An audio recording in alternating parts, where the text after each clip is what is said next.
Exercise problems पे हम बात कर रहे हैं। क्वेश्चन नंबर है 30 और इसमें हमें एक सेट दिया गया है। Let R star with the set of all real numbers except 0 define star on R star by letting A asterisk B is equal to absolute of A times B. तो एक सेट हमें दिया गया are star और इसको define भी किया गया है कि ये स्टार जो है set of all real numbers हैं एक्सेप्ट 0।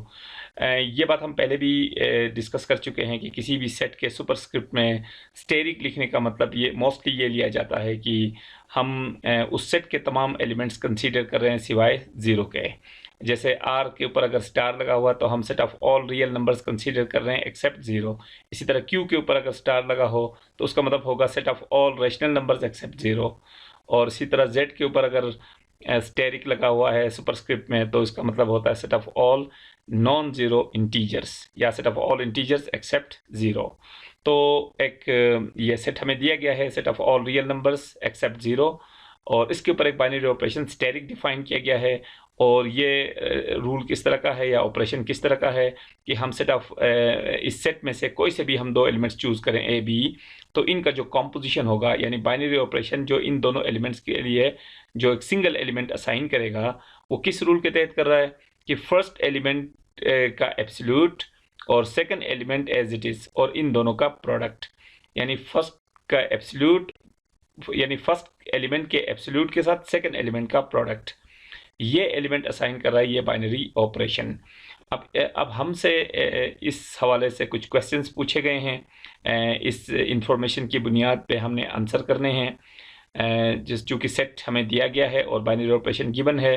तो पहला क्वेश्चन ये है कि शो दैट स्टार या asterisk gives an associative binary operation on R star. पहले ये पूछा गया कि जो ये बाइनरी ऑपरेशन डिफाइन किया गया है यहाँ पे स्टेरिक, वो एसोसिएटिव प्रॉपर्टी फुलफिल करती है। यानी ये जो बाइनरी ऑपरेशन है ये बेसिकली एसोसिएटिव है, ये हमने साबित करना है। सेकंड चीज़ ये है कि show that there is a left identity for asterisk and a right inverse for each element in R star. यानी ये कहा गया है कि इस सेट के अंदर इस बाइनरी ऑपरेशन के रिस्पेक्ट से लेफ्ट आइडेंटिटी होल्ड करेगा और इस सेट के हर एलिमेंट के लिए राइट इनवर्स लाजमी होल्ड करेगा। यानी आइडेंटिटी में बताया गया है कि सिर्फ लेफ्ट आइडेंटिटी और राइट आइडेंटिटी की कोई गारंटी नहीं है। कुछ एलिमेंट्स के लिए राइट आइडेंटिटी हो सकता है, कुछ एलिमेंट्स के लिए राइट आइडेंटिटी एग्जिस्ट नहीं कर सकता। इसी तरह इन्वर्स की बात करें तो फिर लेफ्ट इन्वर्स की कोई गारंटी नहीं है, लेकिन कहा गया है कि राइट इन्वर्स हर सूरत एग्जिस्ट करेगा सेट के हर एलिमेंट के लिए। तो ये दो चीज़ें हमने साबित करनी है कि सेट के अंदर एक तो लेफ्ट आइडेंटिटी लाजमी होल्ड करेगा और दूसरा सेट के हर एलिमेंट का राइट इनवर्स लाजमी एग्जिस्ट करेगा। तीसरा जो पार्ट है इसका वो ये है कि is R star with this binary operation a group. क्या इस बाइनरी ऑपरेशन के रिस्पेक्ट से ये सेट एक ग्रुप का स्ट्रक्चर बनाता है या नहीं बनाता, ये इसका आंसर देना है। फिर लास्ट में explain the significance of this exercise, यानी ये जो प्रॉब्लम बनाया गया यहाँ पे, इस प्रॉब्लम की क्या स्पेशलिटी है, क्या खसूसियत है, क्या इम्पोर्टेंस है इसके अंदर कौन सी ऐसी यूनिक चीज़ है जो हमें सीखने को मिली है। तो ये 4 क्वेश्चंस हैं, इनको हम आंसर करते हैं वन बाय वन। ये उस क्वेश्चन की पूरी डिस्क्रिप्शन है जिसके अंदर सेट हमने लिखा है यहाँ पे आर स्टार और बाइनरी ऑपरेशन है हमारे पास a star b is equal to absolute of A times b for all a b belongs to R star. तो सबसे पहले हम देखते हैं पहले पार्ट में एसोसिएटिविटी को, और एसोसिएटिव प्रॉपर्टी को टेस्ट करने के लिए हमें सेट के 3 एलिमेंट्स चाहिए होंगे। तो वो 3 एलिमेंट्स पहले हम कंसीडर करते हैं। Let X Y and Z belongs to R star, यानी 3 एलिमेंट्स हमने कंसीडर किए। अब एसोसिएटिविटी के लिए क्या होना चाहिए कि फर्स्ट 2 के कंपोजिशन का लास्ट के साथ जो कंपोजिशन बनेगा वो बिल्कुल सेम होना चाहिए जो कंपोजिशन लास्ट 2 का फर्स्ट के साथ बन रहा है।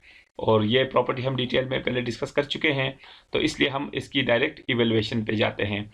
तो सबसे पहले हम देखते हैं X star Y star Z जो है क्या वो X star Y bracket close asterisk या स्टार जी के इक्वल आता है या नहीं। तो यहाँ पे देख लें एक्स स्टार ब्रैकेट का मतलब है कि पहले हम y और z को कंपोज करें। तो y और z को हमने कंपोज करना है इस रूल के तहत, इस रूल का भी हम कोई नाम रखते हैं ताकि बाद में रेफरेंस के काम आए। इसको अब मैंने 1 रख दिया इस रूल का या बाइनरी ऑपरेशन का। तो इसमें क्या कहा गया कि जब भी दो एलिमेंट्स ऑपरेट होंगे तो उसका रिजल्ट क्या निकलेगा, फर्स्ट एलिमेंट की एब्सोल्यूट वैल्यू और सेकंड एलिमेंट का प्रोडक्ट, यानी फर्स्ट के एब्सोल्यूट के साथ सेकंड एलिमेंट का प्रोडक्ट। तो यहाँ पे देखें फर्स्ट एलिमेंट y है, सेकंड एलिमेंट z है, तो इन दोनों का जो कंपोजिशन होगा वो फर्स्ट एलिमेंट का एब्सोल्यूट होगा y एब्सोल्यूट और सेकंड एलिमेंट का इस एब्सोल्यूट के साथ प्रोडक्ट होगा, यानी इन दोनों के दरमियान मैं डॉट लगा रहा हूँ, यानी इन दोनों के दरमियान प्रोडक्ट है। इसके बाद हम अब देखते हैं कि x, अब हमारे पास एक एलिमेंट है r स्टार का, और मैं ये कह रहा हूँ कि इसका जो सेकंड पार्ट है y एब्सोल्यूट टाइम्स z, ये भी r स्टार का एक सिंगल एलिमेंट है। वो किस लिए, वो इस तरह की z के बारे में हम ऊपर बता चुके हैं कि वो r स्टार का एक मेंबर है, और y के बारे में बता चुके हैं कि वो भी r स्टार का मेंबर है। r स्टार का member means non zero real number. अब किसी नॉन जीरो रियल नंबर का जो एब्सोल्यूट होगा वो क्या होता है, तो वैसे तो हमने जो एब्सोल्यूट जो वैल्यूज़ के ऊपर हमने जो लेक्चर बनाया उसके अंदर इसको डिटेल में हमने डिस्कस किया है, लेकिन फिर भी हम एक रिव्यू के तौर पे इसकी डेफिनेशन देते हैं कि एब्सोल्यूट की डेफिनेशन क्या होती है। अगर एक कोई भी रियल नंबर हो, कोई भी रियल नंबर है, तो ए की एब्सोल्यूट वैल्यू की जो डेफिनेशन होती है वो बेसिकली क्या है, वो ये है कि a if a greater or equal to 0 and minus a if a is less than 0। यानी ये है कि किसी भी रियल नंबर का, ये मैंने लिख दिया है कि ये डिफाइन हुआ है रियल नंबर्स के लिए, तो किसी भी रियल नंबर का जो एब्सोल्यूट होगा वो इक्वल होगा उसी नंबर के अगर वो number greater or equal to 0 हो। यानी जिस नंबर का हम एब्सोल्यूट लेना चाह रहे हैं अगर वो नंबर 0 हो या 0 से ग्रेटर कोई नंबर है तो उसका एब्सोल्यूट उसी नंबर के बराबर होगा। तो ये पहला प्रिंसिपल हुआ। और दूसरा प्रिंसिपल ये कहा गया है कि अगर जिस नंबर का हम एब्सोल्यूट मालूम करना चाह रहे हैं अगर वो लेस देन 0 है, लेस देन 0 मीन्स कोई नेगेटिव नंबर है, तो उसका जो एब्सोल्यूट होगा वो उस नंबर के नेगेटिव के इक्वल होगा। अब यही डेफिनेशन जो है हम कुछ पर्टिकुलर केसेस पे अप्लाई करके देखते हैं। जैसे मेरे पास एक नंबर है 2 एक नंबर है 2 का अगर मैं एब्सोल्यूट मालूम करना चाहूँ तो हमें देखना होगा कि ये इन दोनों में से कौन सा केस बन रहा है, और हमें पता है कि इन दोनों के दरमियान डिफरेंस किस चीज़ का है, गिवन नंबर के नेचर पे। क्या given number greater or equal to 0 है तो ये रूल अप्लाई होगा, अगर लेस देन 0 है तो ये रूल अप्लाई होगा। तो डेफिनेटली हमारे पास जो नंबर है वो 2 है, और 2 हमें पता है ये तो ग्रेटर देन 0 है, तो ग्रेटर देन 0 मीन्स ये ऊपर वाली डेफिनेशन, जब भी गिवन नंबर ग्रेटर देन 0 होगा तो उसका जो एब्सोल्यूट होगा वो उसी नंबर के बराबर होगा, यानी 2 का जो एब्सोल्यूट होगा वो इक्वल होगा 2 के। तो बिल्कुल वाजह है कि 2 का जो एब्सोल्यूट है वो 2 ही होगा। इसी तरह अगर हम एक और नंबर कंसीडर करते हैं -2, तो -2 तो हमें पता है एक की वैल्यू, यहाँ पे एक की जगह हमने कंसीडर किया है -2, और -2 हमें पता है कि ये लेस देन 0 एक नंबर है, यानी 0 से लेस एक नंबर है। तो हमें ये बताया गया है कि अगर गिवन नंबर लेस देन 0 हो तो उस नंबर का एब्सोल्यूट इक्वल होगा उस नंबर के नेगेटिव के। तो ये चूंकि नंबर -2 जो है वो लेस देन 0 है, इसलिए इसका जो एब्सोल्यूट होगा वो negative times of this number होगा। दिस नंबर मीन्स -2, यानी नेगेटिव टाइम्स दिस नंबर, जो कि इक्वल होता है +2 के। तो ये एक डेफिनेशन है एब्सोल्यूट की, कि किसी भी नंबर का जो एब्सोल्यूट है वो उसी नंबर के इक्वल होगा अगर वो number greater or equal to 0 है, और किसी भी नंबर का एब्सोल्यूट उसके नेगेटिव के इक्वल होगा अगर वो नंबर लेस देन 0 है। तो इसको इनफॉर्मली हम यूँ कहते हैं मैथमेटिक्स के अंदर कि एब्सोल्यूट जो है वो हर नंबर को पॉजिटिव बना देता है। जैसे हमने यहाँ देखा 2 का एब्सोल्यूट +2, -2 का एब्सोल्यूट ये भी +2। तो इसी तरह अगर हम बाकी नंबर्स चेक करना चाहें जैसे -1/3 है तो इसका एब्सोल्यूट जो होगा वो 1/3 होगा, क्योंकि यही डेफिनेशन हम लगाएं, क्योंकि -1/3 लेस देन 0 एक नंबर है, तो जब लेस देन 0 है तो इसका जो एब्सोल्यूट होगा वो negative times of this number होगा, यानी नेगेटिव टाइम्स ऑफ -1/3 होगा, जो कि +1/3 होता है। इसी तरह अगर हम 1/3 की एब्सोल्यूट वैल्यू देखना चाहें या 1/3 का एब्सोल्यूट देखना चाहें तो यह भी 1/3 है। इसी तरह -5 का एब्सोल्यूट +5 है, और इसी तरह +5 का एब्सोल्यूट यह भी +5 है। इसी तरह -0.5 का एब्सोल्यूट ये 0.5 है। तो यहाँ से एक आइडिया हमें मिल रहा है कि ये एब्सोल्यूट बेसिकली ये किस तरह का नंबर है या किस तरह का फंक्शन है। तो अब हमने इसी के अकॉर्डिंग चलना है। तो y चूंकि एक नॉन जीरो रियल नंबर है, तो इसका एब्सोल्यूट क्या होगा? उसका एब्सोल्यूट का काम ये है कि उसको सिर्फ पॉजिटिव बना देना। अगर वो नेगेटिव है तो उसको पॉजिटिव बनाएगा, अगर वो ऑलरेडी पॉजिटिव है तो वो उसको अनचेंज छोड़ देगा। जैसे कि 2 पॉजिटिव था तो उसकी एब्सोल्यूट वैल्यू 2 ही है। लेकिन अगर -2 अगर हो, नेगेटिव नंबर हो, तो उसकी वैल्यू भी +2 ही होगी। तो एब्सोल्यूट का इतना ही काम होगा कि वो अगर वो नंबर नेगेटिव है तो उसको पॉजिटिव बनाएगा, अगर वो ऑलरेडी पॉजिटिव है तो उसमें कोई तब्दीली नहीं करेगा। तो y चूंकि एक नॉन जीरो रियल नंबर है, तो इसका जो एब्सोल्यूट होगा वो भी एक नॉन जीरो रियल नंबर ही होगा।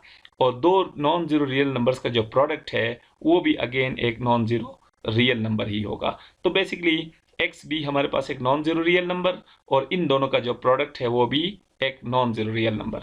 तो दो नॉन जीरो रियल नंबर्स यानी दोनों आर स्टार के एलिमेंट्स हैं। तो आर स्टार के दो एलिमेंट्स को हमने करना है कंपोज।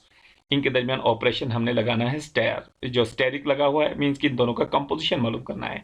और कंपोजिशन के लिए रूल हमारे पास गिवन है कि दो एलिमेंट्स का जो कंपोजिशन होगा वो इक्वल होगा absolute of first times second. तो इस चीज को मैं लिख सकता हूँ absolute of x times second y absolute. हाँ, हम कुछ एब्सोल्यूट वैल्यूज की जो प्रॉपर्टीज हैं उनका हम जिक्र करेंगे ताकि उनको हम यहाँ पे यूटिलाइज कर सकें। तो उनमें से एक प्रॉपर्टी ये है कि a absolute whole absolute is equal to a, यानी किसी भी रियल नंबर का जो एब्सोल्यूट होगा उसका अगर हम दोबारा एब्सोल्यूट लें तो वो उस नंबर के एब्सोल्यूट के ही इक्वल आएगा। यानी एक दफ़ा एब्सोल्यूट लेने के बाद जितनी दफ़ा हम दोबारा उसका एब्सोल्यूट लेना चाहें तो उसके एब्सोल्यूट वैल्यू पे कोई फ़र्क नहीं पड़ेगा। उसकी इनिशियल वैल्यू पे नहीं, लेकिन उसकी एब्सोल्यूट वैल्यू पे कोई फ़र्क नहीं पड़ेगा। चाहे हम दूसरी दफ़ा ले लें, तीसरी दफ़ा या चौथी दफ़ा, जितनी दफ़ा भी ले लें, इसकी एब्सोल्यूट वैल्यू वो दोबारा चेंज नहीं होगी। इस चीज़ को भी हम यहाँ से देख सकते हैं। जैसे हमारे पास है -2 की एब्सोल्यूट वैल्यू का हमें पता है ये +2 है, लेकिन जो -2 की जो एब्सोल्यूट वैल्यू है इसका अगर हम अगेन एब्सोल्यूट ले लें, दोबारा इसका एब्सोल्यूट ले लें, डबल एब्सोल्यूट ले लें, तो ये होगा अगेन फिर 2 का एब्सोल्यूट, और ये होगा अगेन 2। और अगर हम तीसरी दफ़ा भी इसका एब्सोल्यूट लेना चाहें तो ये दोबारा इसका भी एब्सोल्यूट होगा और इसका भी एब्सोल्यूट होगा, और ये अगेन 2 के ही इक्वल होगा। तो इससे ये साबित हुआ कि किसी भी नंबर का एक दफ़ा एब्सोल्यूट लेने के बाद जितनी दफ़ा भी हम मज़ीद एब्सोल्यूट ले लें तो उससे उस एब्सोल्यूट की वैल्यू फिर फर्दर चेंज नहीं होती है। तो इसके लिए इस चीज़ को हम सिंपली ये लिख सकते हैं कि a absolute whole absolute will be equal to absolute value of a। तो एक तो प्रॉपर्टी ये हम यहाँ पे यूज़ करने वाले हैं। इसके अलावा एक और भी प्रॉपर्टी हमारे पास होती है, और वो ये है कि x times y absolute is equal to absolute of x times absolute of y। और इसको सिंपल वर्ड्स में हम ये कह सकते हैं कि दो रियल नंबर्स के प्रोडक्ट का जो एब्सोल्यूट होगा वो उनके इंडिविजुअल एब्सोल्यूट्स के प्रोडक्ट के इक्वल होता है। या हम राइट साइड से अगर कहें तो दो रियल नंबर्स के एब्सोल्यूट्स का प्रोडक्ट उन नंबर्स के प्रोडक्ट के एब्सोल्यूट के इक्वल होता है। इस चीज़ को भी हम एक चेक कर सकते हैं कि पर्टिकुलर एग्जाम्पल के थ्रू। जैसे एक नंबर है मेरे पास -2 और दूसरा नंबर है मेरे पास 3, तो इन दोनों के प्रोडक्ट का जो एब्सोल्यूट होगा वो इक्वल होगा -2 की एब्सोल्यूट वैल्यू टाइम्स 3 की एब्सोल्यूट वैल्यू। हम चेक कर सकते हैं -2 टाइम्स ऑफ 3 इज -6, और -6 का जो एब्सोल्यूट होता है वो +6 होता है।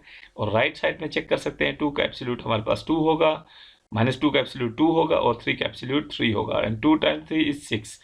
क्लियर है कि ये दोनों left hand side right hand side जो है वो बिल्कुल इक्वल हैं। तो यहाँ हम ये दोनों प्रॉपर्टीज़ यूज़ करने जा रहे हैं कि एक तो ये कि किसी भी रियल नंबर का जो एब्सोल्यूट है उस एब्सोल्यूट को डबल कर देने से वो अगेन उसकी एब्सोल्यूट वैल्यू के ही इक्वल आता है। और दूसरा और सेकंड प्रॉपर्टी ये वाली जो कि अभी हम डिस्कस कर चुके हैं। तो इसलिए इस एक्सप्रेशन को अगर मैं लिखना चाहूँ तो ये लिख सकता हूँ x का एब्सोल्यूट है तो मैं इसको डबल एब्सोल्यूट में लिख सकता हूँ, क्योंकि हम ये बात कर चुके हैं पहले कि एक दफ़ा एब्सोल्यूट लेने के बाद फिर हम जितनी दफ़ा भी इसका एब्सोल्यूट लेते जाएं, इसकी वैल्यू फिर फर्दर चेंज नहीं होती है। तो टाइम्स इसको मैं लिख रहा हूँ एब्सोल्यूट ऑफ वाई, और ये हमारे पास है इंटू जी। अब यहाँ देख लें, ये जो एक्स एब्सोल्यूट है इसको मैं कहता हूँ ए फॉर एग्जांपल ये एक्स एब्सोल्यूट है, और वाई मेरे पास है बी मेरे पास है वाई। तो इस केस में ये जो एक्सप्रेशन बनेगा पूरा, ये बनेगा a absolute times b absolute, और हमें पता है कि a absolute times b absolute equal होता है किसके, ए टाइम्स बी एब्सोल्यूट के। वही प्रॉपर्टी जो यहाँ हम मेंशन कर चुके हैं। और ए का मतलब एब्सोल्यूट ऑफ एक्स होगा। तो मैं डायरेक्ट लिख रहा हूँ यहाँ पे कि इस एलिमेंट को यहाँ पे इस एलिमेंट को हम कंसीडर कर रहे हैं ए, और इस एलिमेंट को मैं यहाँ पे वाई को मैं कंसीडर कर रहा हूँ बी।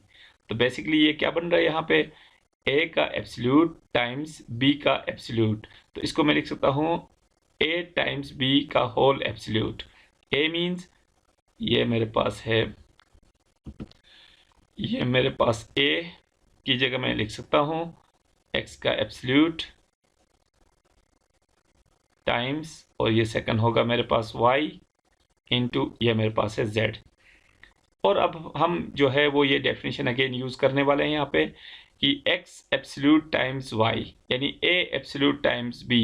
ये देखें a absolute times b equal होता है a स्टार b के।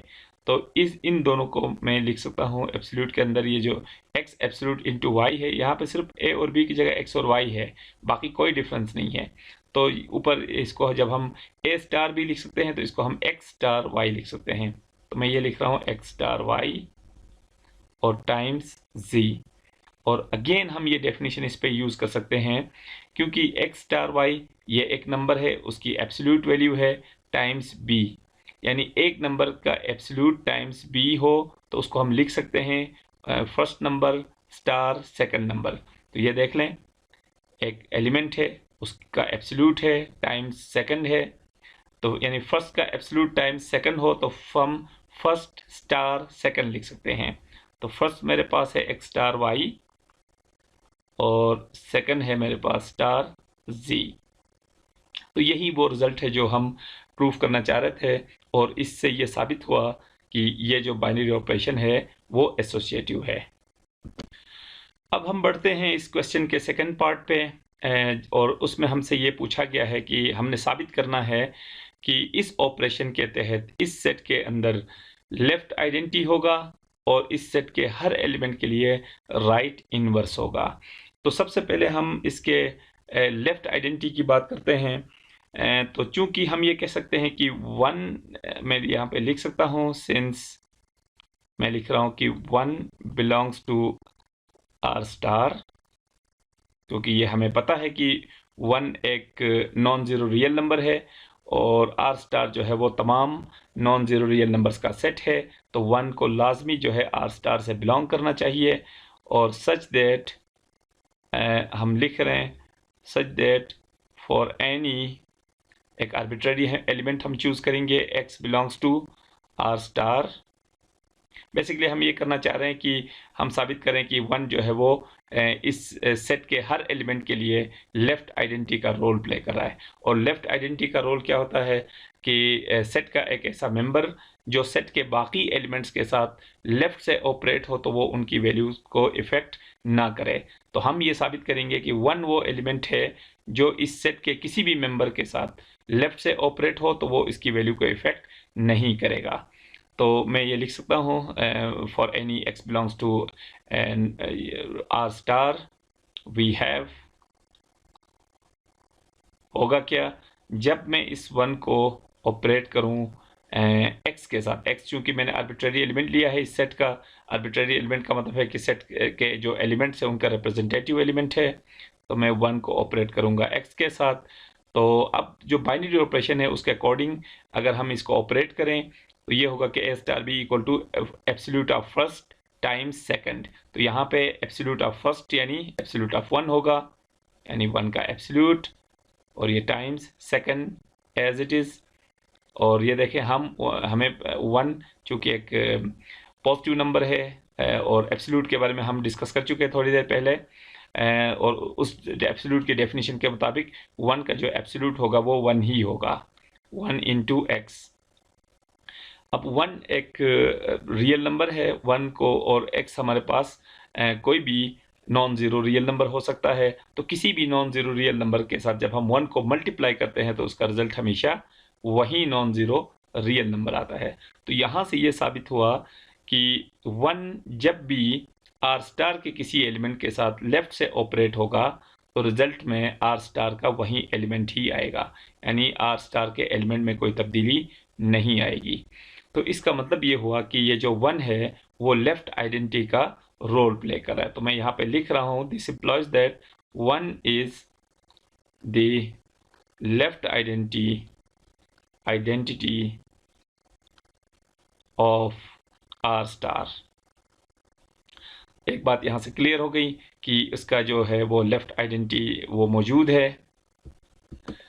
अगरचे यहाँ पे ये बात पूछी नहीं गई है, लेकिन हम इजीली ये देख सकते हैं कि इस ऑपरेशन के तहत इस सेट के अंदर राइट आइडेंटिटी एग्जिस्ट नहीं करता, यानी एक ऐसा एलिमेंट जो इस सेट के तमाम एलिमेंट्स के साथ राइट साइड से ऑपरेट हो और वो उनकी वैल्यू को इफ़ेक्ट न करे, ऐसा नहीं है, ऐसा कोई एलिमेंट एग्जिस्ट नहीं करता। अगर हम चेक करना चाहें तो इसी 1 को हम लेके चेक कर सकते हैं कि क्या 1 जैसे कि लेफ्ट से जो रोल प्ले कर रहा है क्या राइट से भी यही रोल प्ले करेगा। तो इसका आंसर है नो।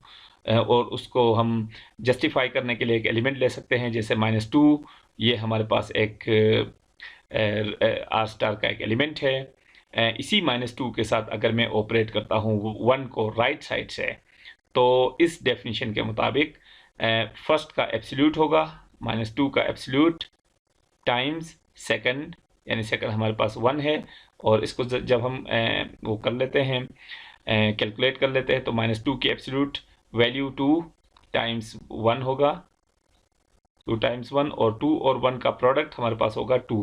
तो ये बिल्कुल हम क्लियर देख सकते हैं कि जी 1 जब -2 के साथ राइट से ऑपरेट होगा तो ये -2 की वैल्यू को चेंज कर देता है, यानी -2 से ये अब +2 बन चुका है। तो इसका मतलब ये हुआ कि ये जो 1 है वो राइट साइड से आइडेंटिटी का रोल प्ले नहीं करता। इसी तरह इस सेट के अंदर बहुत सारे और भी एलिमेंट्स होंगे जिनके लिए 1 जो है वो राइट आइडेंटिटी का रोल प्ले नहीं कर रहा।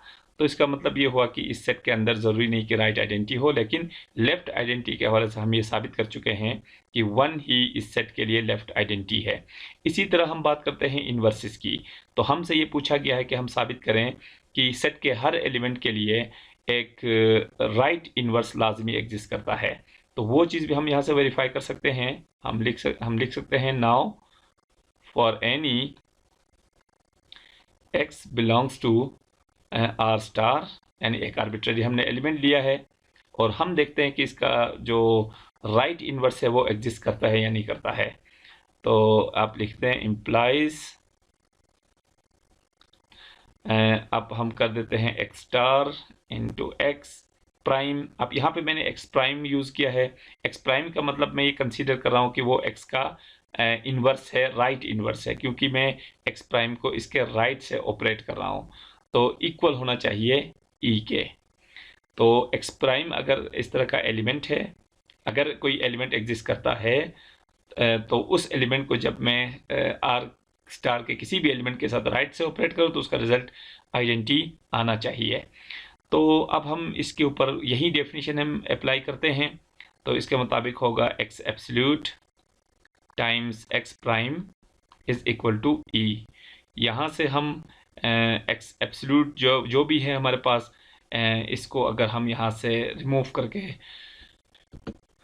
राइट पे शिफ्ट करते हैं तो ये मेरे पास आएगा x prime is equal to, direct अगर हम इसको शिफ्ट कर दें तो e इंटू ये होगा x एब्सोल्यूट और इसका इन्वर्स, या इसको हम लिख सकते हैं 1/x एब्सोल्यूट, 1/एब्सोल्यूट ऑफ x। तो यहाँ से क्या पता चल रहा है? यहाँ से ये पता चल रहा है कि अगर x हमारे पास जो भी एलिमेंट हो, क्योंकि x यहाँ पे एक आर्बिट्ररी एलिमेंट है आर स्टार का, तो यहाँ पे ये हुआ कि उसका जो इन्वर्स होगा वो बेसिकली उस एलिमेंट के एब्सोल्यूट का रेसिप्रोकल होगा।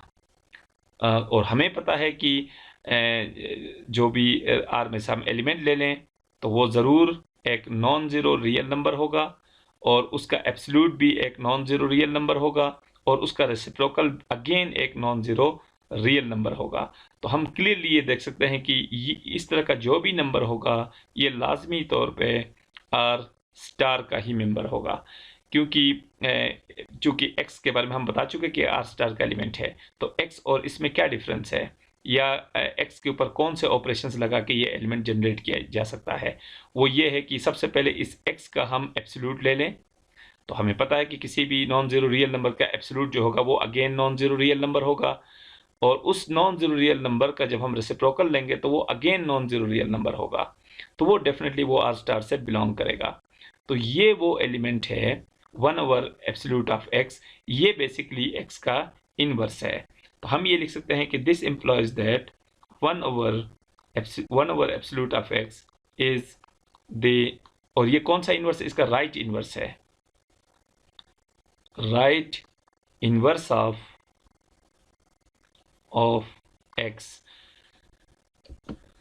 और यहाँ पे इस चीज़ को हम वेरीफाई भी कर सकते हैं कि ये राइट इनवर्स वाकई इसका होगा या नहीं होगा। और वो इस तरह की, फॉर एग्जांपल जो हमने एलिमेंट लिया है आर स्टार में से, वो फॉर एग्जांपल मैंने एलिमेंट लिया है -3, तो अब इसका जो इन्वर्स होगा x प्राइम राइट इन्वर्स, तो इसका जो इन्वर्स है वो कौन सा है, 1/एब्सोल्यूट ऑफ x, यानी 1/एब्सोल्यूट ऑफ x, एब्सोल्यूट ऑफ -3 होगा, और जो कि 1/ मेरे पास है 3, क्योंकि 3 की एब्सोल्यूट वैल्यू 3। तो यानी अगर x की वैल्यू -3 है तो उसका जो राइट इन्वर्स होना चाहिए वो 1/3 होना चाहिए। और हम देख सकते हैं कि ये 1/3 अगेन आर स्टार का ही मेंबर है, यानी इस एलिमेंट का जो इन्वर्स है वो अगेन इसी सेट में से ही बिलोंग करता है। और यहाँ पे सिर्फ ये देखना है कि क्या इन दोनों का जो कॉम्पोजिशन है वो वाकई आइडेंटिटी आ रहा है या नहीं आ रहा, वो हम चेक कर सकते हैं ईजिली। जब हम x के साथ ऑपरेट करें इस इन्वर्स को, x प्राइम को, तो ये होगा -3 स्टार x प्राइम मीन्स 1/3।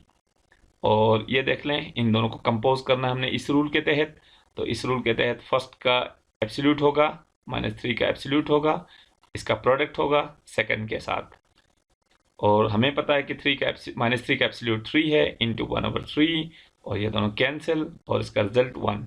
तो इसका मतलब ये हुआ कि -3 का जो राइट इन्वर्स है वो 1/3 है, यानी -1/3 नहीं है बल्कि +1/3 है। तो इस चीज़ को हम यहाँ इस तरह वेरीफाई भी कर सकते हैं। बात करते हैं इसके सी पार्ट के बारे में। सी पार्ट में हमसे ये पूछा गया था कि क्या ये ऑपरेशन, क्या इस ऑपरेशन के रिस्पेक्ट से ये सेट ग्रुप का स्ट्रक्चर बनाता है या नहीं बनाता। तो ये बात बिल्कुल क्लियर है, जैसे कि हमने इसका जो बी पार्ट था, बी पार्ट में हमने बात की है कि इस सेट के अंदर क्लोजर प्रॉपर्टी तो एग्जिस्ट करती है, एसोसिएटिव प्रॉपर्टी भी एग्जिस्ट करती है। वो हमने इसके पार्ट 1 में हमने साबित कर दिया कि एसोसिएटिव मौजूद है।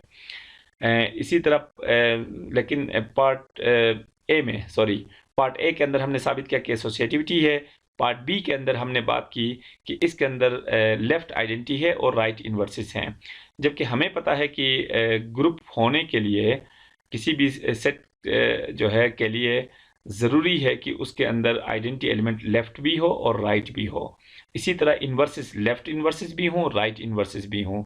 जबकि इस सेट के लिए हमने ये दिखाया है जो प्रीवियस पार्ट में कि इसमें लेफ्ट आइडेंटिटी तो एग्जिस्ट करता है लेकिन राइट आइडेंटिटी इसमें एग्जिस्ट नहीं करता। इसी तरह इसके अंदर राइट इन्वर्सेस तो एग्जिस्ट करते हैं लेकिन लेफ्ट इन्वर्सेस इसमें एग्जिस्ट नहीं करते। इसका मतलब ये हुआ कि हम ये कह सकते हैं कि इस सेट के अंदर यानी आर स्टार के अंदर जो आइडेंटिटी प्रॉपर्टी है वो लेक कर रही है, और दूसरा इसके अंदर जो इन्वर्स प्रॉपर्टी है वो भी लेक कर रही है, क्योंकि इसके अंदर एक साइड का आइडेंटिटी है, दूसरे साइड का आइडेंटिटी नहीं है, और राइट साइड का इसमें इन्वर्स है, लेफ्ट साइड का इन्वर्स नहीं है।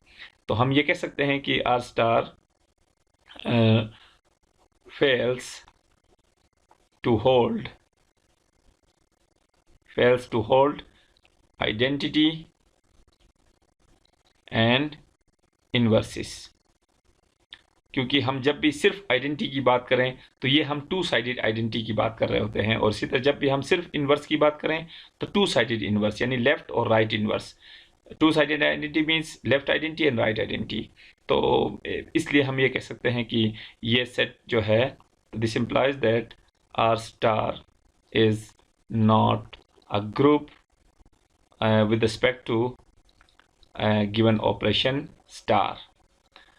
अब इसका जो आखिरी पार्ट है डी, इसमें हमसे ये पूछा गया था कि इस क्वेश्चन की क्या सिग्निफिकेंस है, क्या इंपॉर्टेंस है। तो हम ये बता सकते हैं कि इस प्रॉब्लम के थ्रू हम ये समझ गए कि एक ऑपरेशन के रिस्पेक्ट से आइडेंटिटी एलिमेंट ज़रूरी नहीं कि हमेशा टू साइडेड ही हो, ये वन साइडेड आइडेंटिटी भी हो सकता है, और इन्वर्सेस भी जो है इसके अंदर वन साइडेड हो सकते हैं। इससे पहले जितने भी हम एग्जांपल्स हम डिस्कस कर चुके हैं उसमें मोस्टली यही होता था कि एक तरफ का आइडेंटिटी हो तो दूसरी तरफ का भी लाजमी एग्जिस्ट करता था। तो ये वो क्वेश्चन है जो हमें ये फ़र्क समझा रहा है कि लेफ़्ट आइडेंटिटी और राइट आइडेंटिटी जो है उनका क्या कॉन्सेप्ट है, और जो आइडेंटिटी प्रॉपर्टी है वो कब एग्जिस्ट करती है, उसके लिए लेफ़्ट और राइट का होना कितना इम्पोर्टेंट है।